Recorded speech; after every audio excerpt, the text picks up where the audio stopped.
Om Namo Bhagavate Vasudevaya. Om Namo Bhagavate Vasudevaya. Om Namo Bhagavate Vasudevaya. So we are continuing with Bhagavad Gita as it is. Chapter number 2, contents of the Gita summarized. And we will start with verse number 14. It's in Sanskrit. Matra sparshastu kaunteya shitoshana sukha dukkhadaha agama paino nityastam sitikshasva bharata. Matra sparshaha, these are the meanings of the Sanskrit words. Sensory perception, tu, only. Kaunteya, O son of Kunti. Shita, winter. Ushna, summer. Sukha, happiness. Dukha, and pain. Daha, giving. Agama, appearing. Apayinaha, disappearing. Anityaha, non-permanent. Tan, all of them. Titikshasva, just try to tolerate. Bharata, or descendant of the Bharat dynasty. Translation and purport by Srila Prabhupada. O son of Kunti, the non-permanent appearance of happiness and distress and their disappearance in due course are like the appearance and disappearance of winter and summer seasons. They arise from sense perception of sign of Bharat, and one must learn to tolerate them without being disturbed. Very important verse from chapter 2 of the Bhagavad Gita. Purport. In the proper discharge of duty, one has to learn to tolerate non-permanent appearances and disappearances of happiness and distress. According to Vedic injunction, one has to take his bath early in the morning, even during the month of Magh, January, February.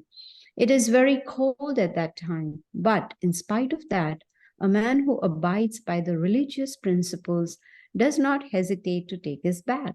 Similarly, a woman does not hesitate to cook in the kitchen in the months of May and June, the hottest part of the summer season. This is talking about India. India gets very, very hot during those months. One has to execute his duty in spite of climatic inconveniences. Similarly, to fight is the religious principle of the Kshatriyas, and although one has to fight with some friend or relative, one should not deviate from his prescribed duty. One has to follow the prescribed rules and regulations of religious principles in order to rise up to the platform of knowledge, because by knowledge and devotion only can one liberate himself from the clutches of Maya or illusion. The two different names of address given to Arjuna are also significant. To address him as Kaunteya signifies his great blood relations from his mother's side. And to address him as Bharata signifies his greatness from his father's side. From both sides, he is supposed to have a great heritage. A great heritage brings responsibility in the matter of proper discharge of duties. Therefore, he cannot avoid fighting. Om Agyanatimirandasya Gyananjana Shalakaya Chakshru Unminatam Yena Tasmai Shri Gurave Namaha. So we are in chapter 2 of the Bhagavad Gita, where Krishna is giving us the basic foundation of spiritual education. What is the first lesson that we can learn from this, spiritual science, which is called Bhagavad Gita? The first instruction is, we are not this body. As long as we will identify ourselves with the body, it'll be very difficult to remain calm and composed during the time of distress. You see, everyone has to go through distress in this life. So here this verse is saying that just like the seasons come and go, winter, summer, fall, spring, all different seasons, they come and go. Sometime back we were in summer. Before that we were in spring. Now it's the fall season, and soon it's going to be winter. So you see, the seasons are not permanent. Similarly, happiness and distress, they are not permanent also. They come and go. Just like when it is winter time, we still, make sure that we bathe. Whether it doesn't matter what's the season, but we still make sure that we clean our body every day. Similarly, I know in India it's very, very common to cook every day for hours in the kitchen. And when it is summer season, it's very, very hot. But the women, they still cook. Of course, men also cook. So the idea is that just like, the seasons come and go, happiness and distress, they come and go. So in the discharge of our prescribed duty, we should not fail. We should not say, oh, today it's very cold, so I'm not going to do my duty. No, even if it is inconvenient, even if there is distress, we still should do our prescribed duty. Now, prescribed duty is a very heavy word. Usually we are used to our duties. Oh, my duty is to earn money, to take care of my family, have some savings in my bank account, buy a house, etc., etc. But in this human form of life, we have something more, because we have philosophical intelligence, so we can understand what is right, what is wrong. So the purpose of human form of life is to come out of this cycle of distress, happiness and distress. We need to come out. So my question is it possible to remain undisturbed while we are in distress? Yes, absolutely. Bhagavad Gita is giving us the answer. If we can understand this knowledge and put it into practice, which is very, very important. Just theory is not sufficient. We need to put it into practice. When we do that, then we will be undisturbed in all circumstances. You see, just like happiness and distress come and go, that is based on karma. Every action has an equal and opposite reaction. So based on our past actions, we are facing reactions right now, whether it is happiness or distress. We see sometimes, some people are poor, some are rich, some are beautiful, some are ugly, some are successful, some are failures. What is all this? This is all based on karma. We learn about that in the next chapter, number 3 of the Bhagavad Gita. But the important point Krishna makes in this today's verse is that we should learn to tolerate. We should learn to tolerate. Of course, we don't need to tolerate happiness. Everyone is, thrilled and happy because there is happiness. But when distress comes, we must learn to tolerate it and continue to do our prescribed duty. That is important. And the most important prescribed duty of human beings is to perform bhakti yoga. Bhakti means devotion. Yoga means to connect. So we need to connect with the Supreme Lord with bhakti, which is devotion. And as I always talk about this in each of my classes, is the first step of yoga ladder. You see, yoga, there is a ladder. There is a karma yoga, jnana yoga, dhyana yoga, ashtanga yoga. Topmost is bhakti yoga. You see, but the first rung of the ladder, which is karma yoga, which means we have to start performing actions which are correct, which are right. And how do we know which are those right actions? We learn from the Bhagavad Gita. So when we want to start on the first rung of the ladder of yoga, then the first step is mantra meditation. Very, very important. That mantra meditation can help us to calm our mind, to not be disturbed when we are, facing situations which we don't like at all, or we are in distress. So this is how we put Bhagavad Gita into practice. So what happens? Knowledge plus application equals to wisdom. That is the formula. See, academic knowledge is good, but it's not sufficient. We still need to have some spiritual knowledge also, because then we will be able to understand the ultimate purpose of human form of life. And Bhagavad Gita is teaching us that. Now, knowledge can help us to cross over this material ocean. You see, we are in the material world. We have a material body. Of course, we, the spirit soul, is inside this conditioned material body right now, but we need to cross over this material ocean. And only those who are able to swim across this material ocean can pass through. But how do we cross? With the help of knowledge of Bhagavad Gita. There's a very nice story. There was a very well-known scholar, and he was visiting different villages. And one day he happened to be in a village, and to go to the next village, he had to cross a river. I don't know whether it was a river or, yes, I think it was a river. So he had to cross. So he, and the river was kind of deep. So he hired a boatman and he sat in the boat and was merrily, going in the boat. And then he wanted to strike a conversation with the boatman. So he told the boatman that, do you know physics? He was very good in physics. Do you know physics? The boatman was uneducated and he said, I don't even know what you mean. He said, well, you have wasted 25% of your life because you don't know physics. After some time, now this boatman is still rowing the boat. And after some time, the scholar said, well, I'm sure you know about biology. He said, I don't know. He said, 50% of your life is wasted. Then finally he said, maybe this boatman at least knows astrology.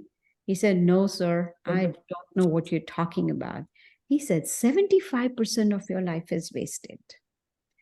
Now, at that time, all of a sudden there was a storm, So the water was very, very, what do you call? Violent. Huh? What did you say? Aggressive, violent. Yes, violent and turbulent, the boat was, shaking and moving. So the boatman asked the scholar, do you know to swim? He said, no. He said, 100% of your life is wasted because you don't know to swim. You're going to drown and you're going to die. What was important? Biology, physics, astrology, or swimming? Well, it's good if you know everything. That's good. But at least we should know to swim. Now, I'm not talking about swimming in a swimming pool or swimming in the river or ocean. No. Here, Bhagavad Gita is talking about swimming through this material world. You see, we have this material body right now, but there's no guarantee how long it's going to last, right? We all have come based on our karma. We all have a certain period of life in this body. But at the time of death, what after that? So we need to learn how to swim across this material ocean, and Bhagavad Gita is teaching us. So Arjuna, his prescribed duty was to fight because he was a soldier, he was a warrior. That was his duty. Why was he deviating? Krishna is asking him, why are you deviating from your duty? This is your duty. So even if, even though this body is temporary, even though there is distress, but still one must continue to do the prescribed duty. And you see, just like I give an example usually about, traffic. So there are some traffic rules we need to follow. Red light, you need to stop. Green light, you need to drive. There are certain lanes. Right, in the US, we drive on the right side of the road. In India, we drive on the left side. So there are certain traffic rules. If we don't follow those rules, then we are liable for punishment. Similarly, the Supreme Lord also has given us certain rules and regulations which are given in the Bhagavad Gita, and we need to follow them. Why? Because these rules will help us to rise to the platform of knowledge. You see, when there is knowledge, and then we put it into practice and do bhakti yoga, which is devotional service, that will lead us to liberation. Then that will help us to, swim through this material world. It'll help us to come out of illusion. Generally, people, they have a huge amount of illusion. First illusion is I'm never going to die. That is number one illusion. Second illusion is my loved ones are not going to die. The third illusion is that I'm not going to grow old. Now we may try to not look old, but no one can stop old age. No one can stop disease, right? So all these are there. These are the illusions that we have. And Bhagavad Gita is showing us a mirror to let us know that this is what this material life is all about. So if one learns from the Bhagavad Gita the art of not being disturbed even in distress, then that person, Krishna says, is eligible for liberation. Then a person is able to break the cycle of birth and death. You see, we've been going around in this cycle over and over again for millions of lifetimes. You see, we have been going just like in a fair, there is a Ferris wheel, right? The children, they cry, they want to sit in that Ferris wheel.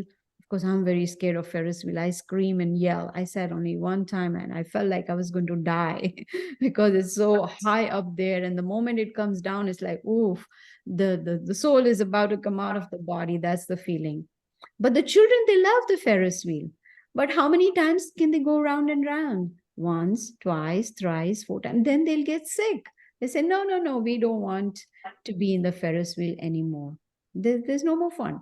But we have been going 3 round and round and round, birth, death, birth, death. We're just going on. So we need to break this cycle of misery. As I was explaining last Sunday also, that there are 7 miseries of life: birth, disease, old age, and death. Then there are other 3 miseries: adhyatmika, which means miseries caused by mind and body; adhi bhautika, miseries caused by other living entities; and adi devika, miseries caused by material nature. So when we know that all these miseries are there, then why not, accept the solution that is there in the Bhagavad Gita that can free us from these miseries? But there has to be determination. There has to be one who wants to break the cycle of misery has to be steady also, right?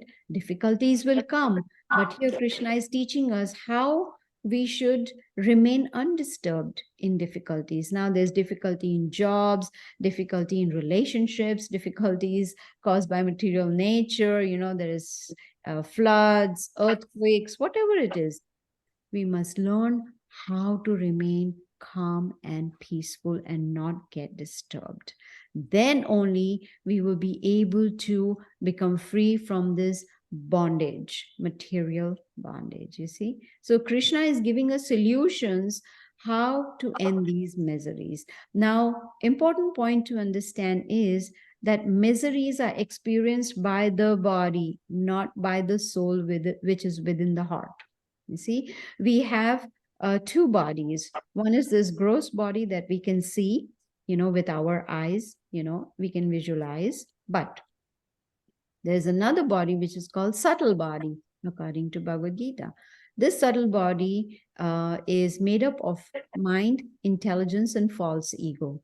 And that subtle body is situated in the heart, along with us, the real us, the spirit soul, and along with the super soul, which is the Supreme Lord in the form of super soul in our heart to guide us, to help us. Only those who choose to break the cycle will get the guidance from the Supreme Lord within the heart. So miseries are, experienced by the body, but the soul is unaffected. Now, this chapter, number 2, is giving at least 22 verses on the spirit soul. It is so important What is the difference between a living body and a dead body? In the living body, there is spirit soul. When the soul leaves the body, that body is dead. What's the value of that body? According to Harry Monson, $5.60. That's about it. But when the soul is inside that body, we cannot put a value in that body, because it's because of the soul, which is perceived as consciousness. That is what makes us do things. We can use our senses. We can see, we can hear, we can talk, we can walk, we can, use our hands. All that is possible because of the spirit soul in the body. So Krishna in this chapter is explaining to us what are the qualities of this body. I mean, of the soul, you see, which is inside this body. And that is the first lesson. And that is that the spirit soul is eternal. There is no birth and there is no death for the spirit soul. You see, when we will take on this knowledge about the spirit soul, then we'll be able to remove the ignorance. Then we will be able to remove the bodily concept of life, where we are only thinking about the body, body, body. Like I explained, I think it was last time, where this boy has bought a bird in a cage.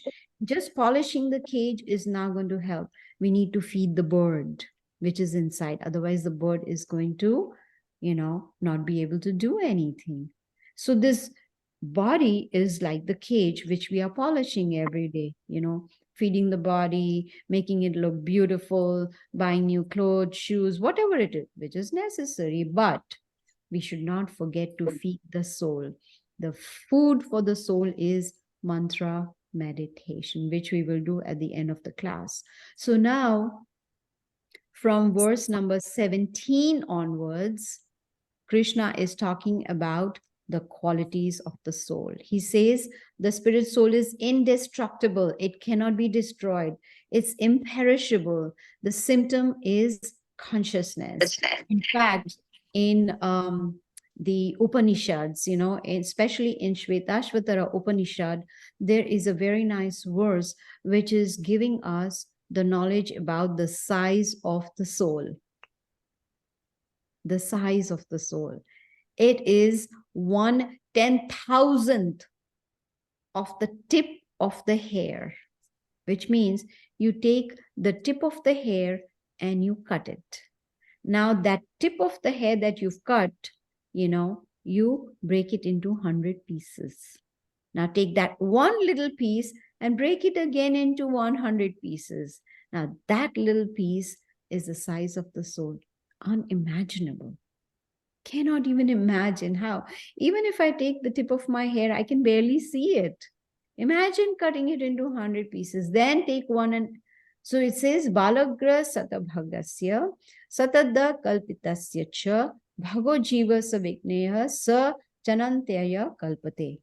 When the upper point of a hair is divided into 100 parts, and again each of such parts is further divided into 100 parts, each such part is a measurement of the dimension of the spirit soul. This is there in the Upanishad, Shvetashvatara Upanishad, you see. So the spirit soul is so very tiny that we cannot see it even with a microscope or with a magnifying glass. No. It's a small spiritual spark that is giving life to the body. And the proof is the consciousness. Yes? And the Bhagavad Gita teaches us that this is the identity of the spirit soul. It's given in Mundaka Upanishad. There's another Upanishad.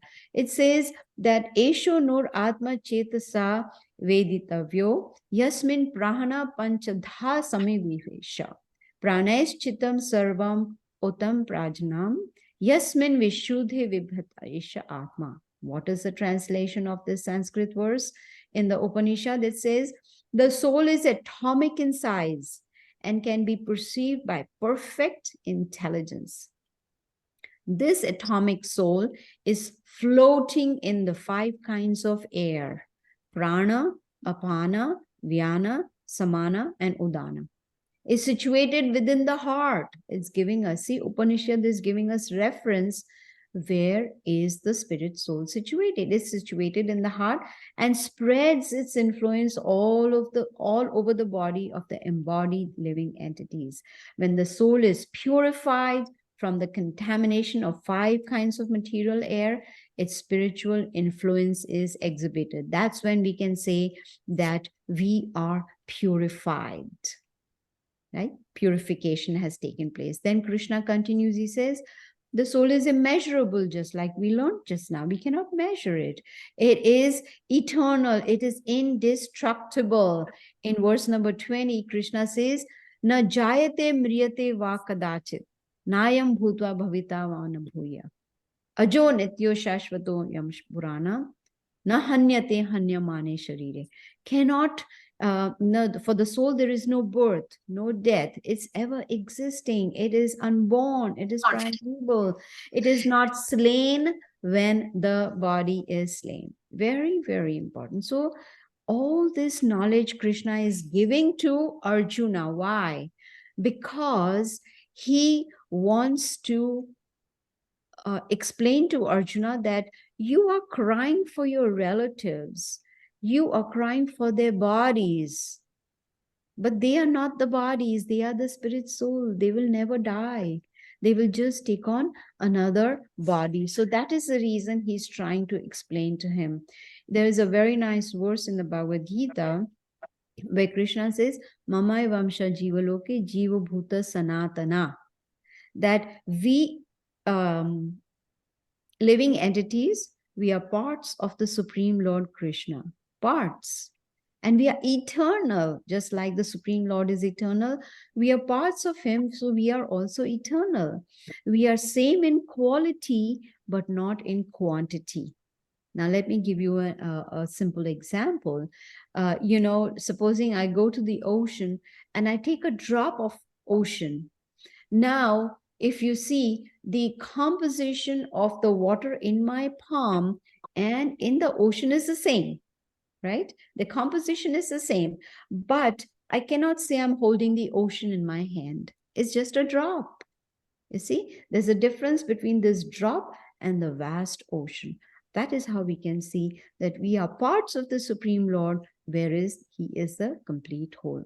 So the body, material body, it goes through 6 changes. Srila Prabhupada explains in this chapter that first, there is birth, body is born, and then it remains for some time, then it starts growing, then it has byproducts like, children, producing children, then, the body starts dwindling, which is old age, and then it vanishes, which is death. So these are the 6 changes that are taking place. We can see ourselves. We don't look like what we looked like when we were children, 5 years old, 10 years old, or whatever. As you can say, I'm already an old woman. Old age is already dawned upon me, you see. So these changes are taking place, but the soul remains the same. You see, the soul remains the same. Krishna tells Arjuna, actually, he questions Arjuna. He asks Arjuna, if the soul is eternal, how can you kill anyone? Right? Here, Krishna explained to him that soul is eternal, you cannot kill it. So, what makes you think that you should not fight? Right? In verse number 22, Krishna says, Vasamsi jinani yatha vihaya. He says, as a person put on new garments, giving up the old and useless ones, similarly, the soul accepts new bodies, giving up the old and useless ones. What a nice way to explain to Arjuna that, just like we change our outfits, similarly, the soul changes bodies, you see. So then the soul, when it goes to the next body, the Supreme Lord, the Super Soul, goes along with the soul to the next body. So here Krishna is explaining to Arjuna, why are you lamenting? These fighting in this war, killing your enemies, they are just going to change their bodies. They are not going to die. They are eternal. So why are you lamenting for the bodies? Instead, you should do your prescribed duty, which is to fight this battle against the irreligious people. Then Krishna continues because still Arjuna is not convinced. So Krishna is giving more knowledge about the soul. He says the soul cannot be cut by any weapons. It cannot be burnt by fire. It cannot be moistened by water. It cannot be withered away by the wind. It is unbreakable, insoluble. It cannot be dried. It cannot be burnt. It's unchangeable. It is eternally the same and it is immovable. Above all, it is invisible. No one can see the soul. You know, the doctors, when they perform, especially the heart surgeons, when they perform the heart surgery, they know, the heart surgeons, they know that the energy in the body is coming from the heart. And they think it's the heart, but it's actually the soul that is giving life to the whole body, is giving consciousness. So Krishna is saying the soul is invisible, it's inconceivable, it's very difficult to conceive. How can we understand the spirit soul? By knowledge. You see, anything that is beyond our conception, we should hear from authority and accept it. And then Krishna says, the soul is immutable. So why are you grieving for the body? He says, those who are born are sure to die. That's why there's a phrase, as sure as death. Have you heard that before? It's there, as sure as death, which means those who are born are sure to die. And after death, Krishna says, they are sure to be born again. Why are you lamenting? Then Krishna tells Arjuna that some look at the soul as amazing, some describe it as amazing, some hear that the soul is amazing, and some cannot even understand it. Most cannot understand it. But the easiest way to understand this subject matter is to hear from perfect source. As I've already explained, we human beings have 4 defects. We make mistakes, we have tendency to cheat, we have imperfect senses, and we are in illusion. So if we are imperfect, we cannot give perfect knowledge. Perfect knowledge comes from the perfect source, which is the Supreme Lord himself. And he's giving us the knowledge in the Bhagavad Gita about the spirit soul. So now Krishna has explained to Arjuna about the spirit soul, and he's telling him, do not grieve, do not lament for any living entity, because body is temporary, but the soul is eternal. So now Krishna is giving another important information to Arjuna, who is still lamenting. He says that happy are the soldiers or warriors who get an opportunity to fight. So it's a win-win situation. Why? Because if they win the battle or the war, they enjoy the fruits of that war. Like, for instance, Arjuna, if he wins this war, he'll get back his kingdom, which is very opulent, and he will enjoy it. And Krishna says, if you die in the battle, if you, are unsuccessful in this war, you will go to heavenly planets where you will enjoy, right? So if, it's like Krishna is explaining to Arjuna, you are not at a loss at all. There's no loss. So please do your duty. And he says, those who do not perform their prescribed duties, they are incurring sin. And, if when we perform sinful actions, there have to be bad reactions. This is how karma works. So Krishna is telling Arjuna, your duty, prescribed duty, is to fight. If you do not fight, not only will you incur sin, but you lose your reputation. You see, Arjuna was a very famous warrior. He was the best warrior. He was very powerful fighter. You see, if he did not fight, Krishna says, people will talk ill about you. They'll say, oh, he was a coward, he ran away from the battle. And for a kshatriya or a warrior, infamy is worse than death. To live like an infamous person is worse than dying in the battle. So Krishna wants Arjuna to give up his attitude of being a coward by giving an excuse. Oh, I want to be compassionate. He's being compassionate towards the body. So Arjuna is being told by Krishna, get up and you fight with determination. You see, you fight because that is your prescribed duty, without considering whether I'm going to win or I am going to lose, without considering if this war is going to bring me happiness or distress.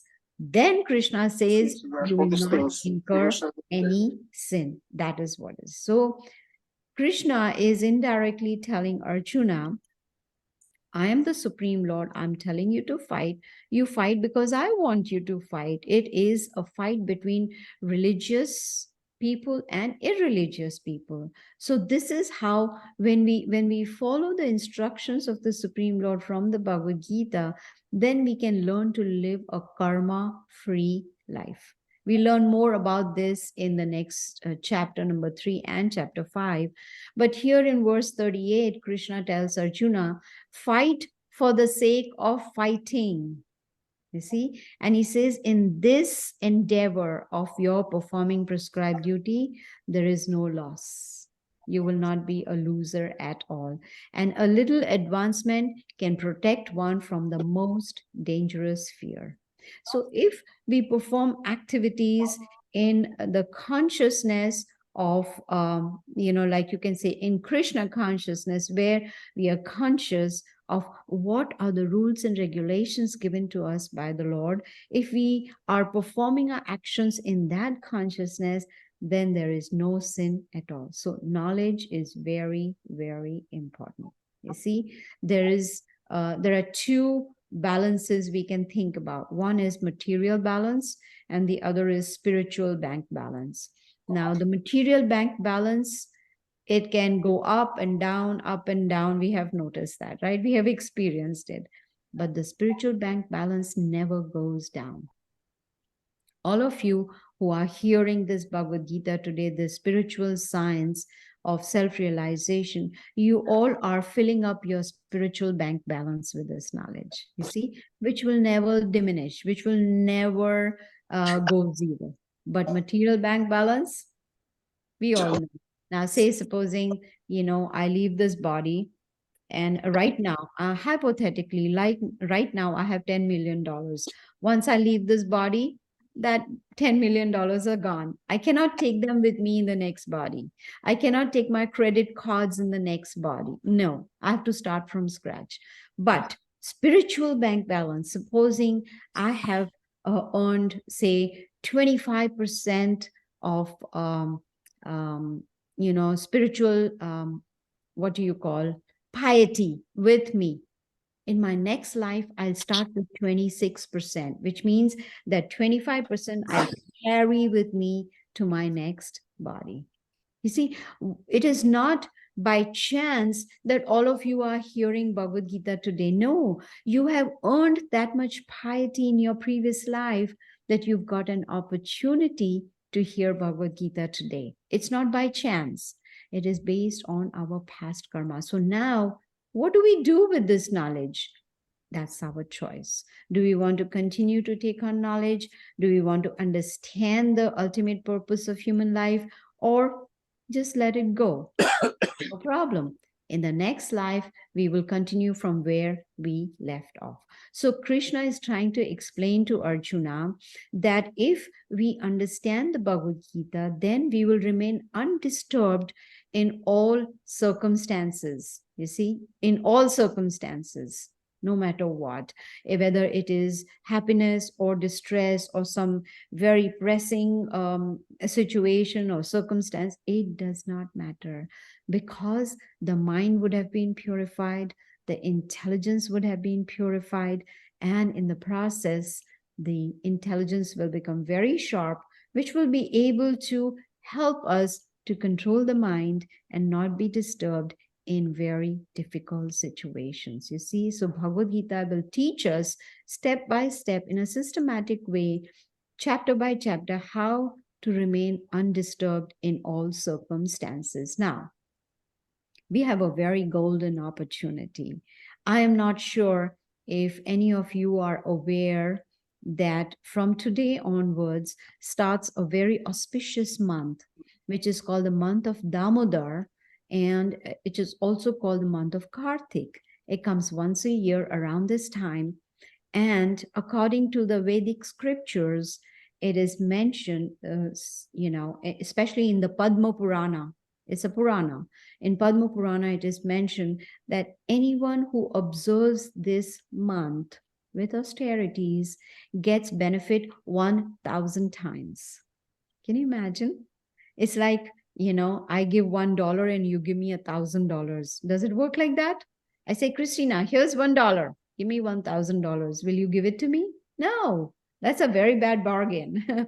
Bad business, completely bad business. Good for me, but not for you, right? So, but in spirituality, we have the opportunity to gain piety 1,000 times. So if I do mantra meditation for 1 minute, it is equal to meditating 1,000 minutes. Will we get this deal anywhere? Nowhere. But the Supreme Lord has given it to us, this opportunity. So if we can, somehow or the other, take the first step, come on the first rung of the yoga ladder by performing mantra meditation, then that way we will be able to progress gradually and come to the topmost rung of yoga ladder, which is bhakti yoga, which is devotional service. So since I'm talking so much about mantra meditation, we will do that. Of course, before I do that, let me tell you, we have completed till verse number 40. From 14 to 40, we have covered all of these verses.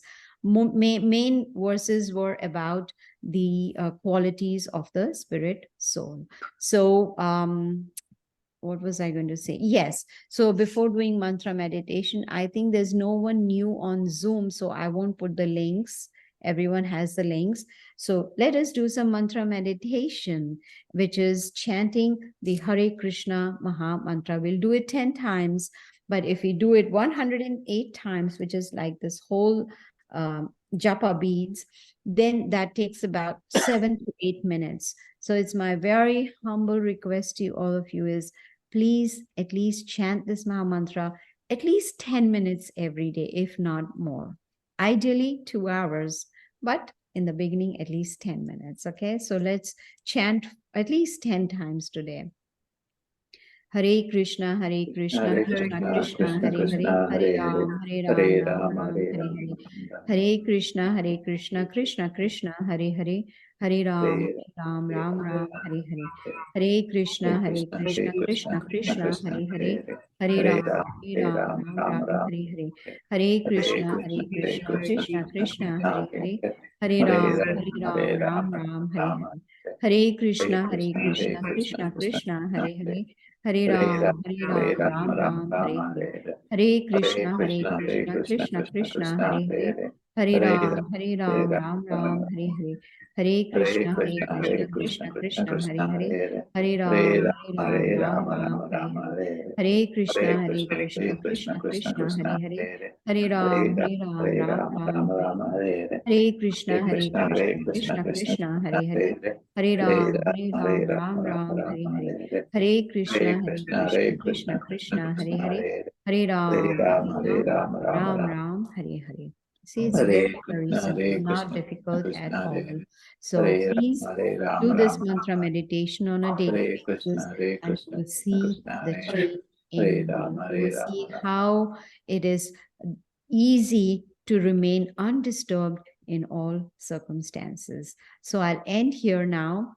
And if anyone has any questions or comments, you are very welcome to ask. There was something in chat. Let's see what was there. Okay, it was just Hare Krishna. Okay. Does anyone have any questions or comments? So, Mataji, when Hare Krishna. Yes, go ahead, Sachin.